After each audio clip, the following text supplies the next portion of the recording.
Natal sebentar lagi. Nggak kerasa Bapak Ibu. Setahun mau terlewati. Kembali lagi ke Natal. Jadi panitia Natal lagi. Nyumbang donasi lagi. Tapi sesibuk-sibuknya kita menyiapkan Natal ini, jangan lupa untuk menyiapkan hati kita. Menjaga hati kita supaya tidak kotor di hadapan Tuhan. Apalagi tanggal 1 Desember, minggu pertama bulan Desember, kita akan masuk dalam pesta perjamuan kudus Advent. Bagaimana kita menjaga hati kita? Yang pertama Bapak Ibu, ada 3 hal, kata Alkitab. Yang pertama dengan iman. Panjenengan masih ingat ya? Yang pertama iman, yang kedua pengharapan, yang ketiga adalah kasih. Bagaimana menjaga dengan iman? Bapak Ibu, iman itu timbul dari apa? Pendengaran. Pendengaran akan apa? Firman Tuhan. Ketika hati kita itu pahit Bapak Ibu, ketika hati kita khawatir, ketika hati kita mulai takut, nggak apa-apa, itu manusiawi. Tapi kekhawatiran dan ketakutan itu jangan sampai mengalahkan iman. Bagaimana supaya iman kita lebih kuat daripada hati kita yang gampang takut, yang gampang kecewa, gampang seperti anak kecil tersinggung ini? Bacalah firman Tuhan. Di firman Tuhan dikatakan, pembalasan dendam itu adalah hak, bukan kamu. Percaya sama aku. Pembalasanku itu lebih, percayakan sama aku. Ampuni dia. Tuhan mengatakan, bukankah aku gembalamu? Maka ketika kita membaca Mazmur 23, Tuhan engkau adalah gembalaku, takkan kekurangan aku. Rasanya kalau kita baca firman Bapak Ibu, ketika hati kita takut, ketika hati kita khawatir, buka Alkitab. Jadi iman itu penting. Takut itu boleh, khawatir itu boleh, tapi jangan sampai mengalahkan iman. Bagaimana iman itu lebih kuat daripada ketakutan kita? Bacalah firman Tuhan, jangan malas-malas Bapak Ibu.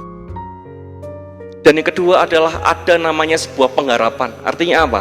Setelah kita baca firman Tuhan, ditulis Bapak Ibu janji-janji Tuhan. Oh, hari ini saya dapat apa ya? Ketika Tuhan mengatakan bahwa rancanganku tidak ada yang kecelakaan, tidak ada musibah, bahwa rancanganku adalah damai sejahtera. Ditulis Bapak Ibu. Jangan tulis semua janji Tuhan. Kamu tidak akan jadi ekor, kamu akan jadi kepala. Selama kamu gak ke kanan ke kiri, aku akan Tuhan yang menyertaimu. Kemanapun kamu injakkan kakimu, itulah tanah itu akan menjadi milikmu. Catat Bapak Ibu janji-janji Tuhan itu. Dicatat semuanya. Ketika panjenengan dalam keadaan lemah, buka lagi catatannya, pelajari janji Tuhan, hafalkan dan mantapkan dengan iman kita dengan afirmasi. Rancangan Tuhan damai sejahtera. Anak cucu orang benar tidak akan Tuhan biarkan untuk minta-minta roti. Amini Bapak Ibu, ingat baik-baik janji itu. Makanya Tuhan itu bisa menjawab cobaan iblis ketika di padang gurun dengan apa? Dengan firman Tuhan. Katanya kamu anak Allah.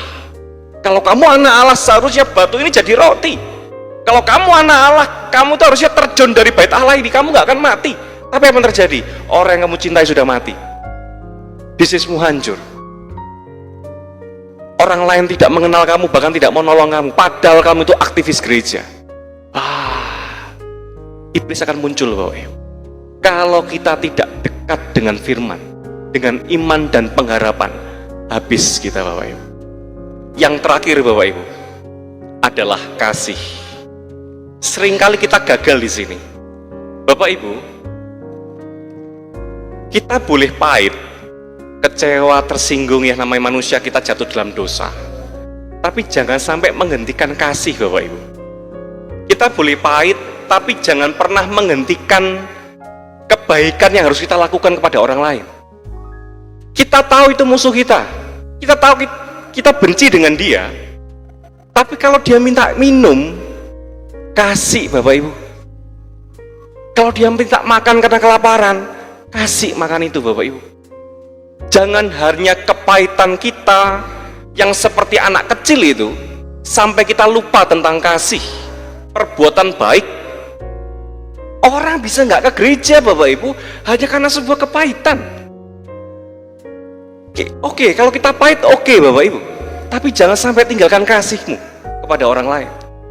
Apalagi kalau kita korbankan gereja Tuhan. Bapak Ibu mau pindah kemana-mana pun gereja semua sama. Gereja itu adalah bengkel, tempat anak-anak Tuhan. Itu untuk memperbaiki dirinya. Tidak ada yang sempurna orang-orang Kristen itu. Tapi ketika kita sudah mulai masuk dalam sebuah konflik, jangan sampai kasih kita berkurang. Pahit boleh, tapi tetap doakan dia. Benci boleh, namanya manusia gimana sih, namanya orang benci lagi pas hari hanya kan? Kan kita butuh waktu untuk menata diri. Tapi tetap doakan Bapak Ibu, kasih itu harus masuk. Jaga hati kita, jangan cuma kepahitan aja dimasukkan. Tersinggung aja, harga diri aja diingat. Bapak Ibu dan saudara kasih, jagalah hati kita dengan sesuatu yang baik, sesuatu yang penuh dengan iman, pengharapan, dan kasih. Tuhan Yesus menyertai panjenengan. Amin.